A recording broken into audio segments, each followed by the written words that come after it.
Hey, Elise, so did you know recently I read an article about most people that bought homes in 20 and 21 were actually unhappy with their purchase.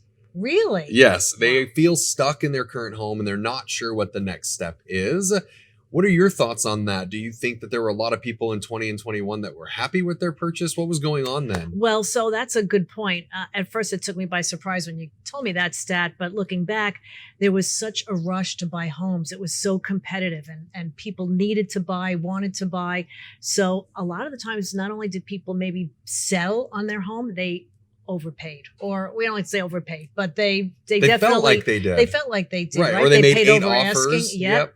Multiple offers. So I could see now when the dust has settled, maybe people saying, I really don't love my home, right? There's other things that I would have liked to have done to it or purchased. And so maybe that's the feeling of being stuck. Absolutely. And now you're seeing clients that are buying even in this environment or selling. So what are they doing? Last month in August, we had 6,200 people transact.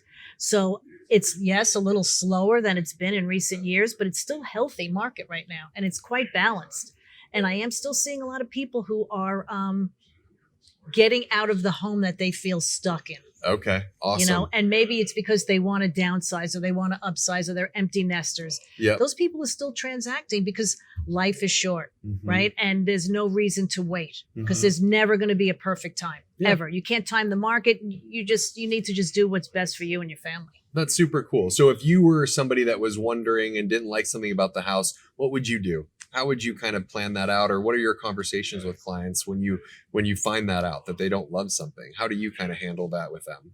I like to take the approach of where I want to take them out to look at homes and see if there is something that they would like. Okay. Right? If their dream home is out there, because if they start to see 3 or 4 homes that really could fit their bill and they get a little excited about, then we go back and sit down and talk about their home and how we can market it and how we can get it, sold for them. I love that. I think dreaming right now is really big. I think sometimes when we're in negative economies or when we're in negative situations that people stop dreaming, right? They kind of put their life on hold, waiting for something, right? And there's the book that I always remember and I read to my kids that was Dr. Seuss. And it was, the waiting game, right? People go to the waiting room where they're waiting for a bus and they're waiting for a train and they're waiting for all this stuff. And it's like, you're not one of those people. So don't do that. And I think it's interesting right now in the real estate market, we find a lot of people just waiting, but you're doing some really good work with having conversations with your clients and helping them understand that they can dream and that they can be successful regardless of interest rate environment and stuff,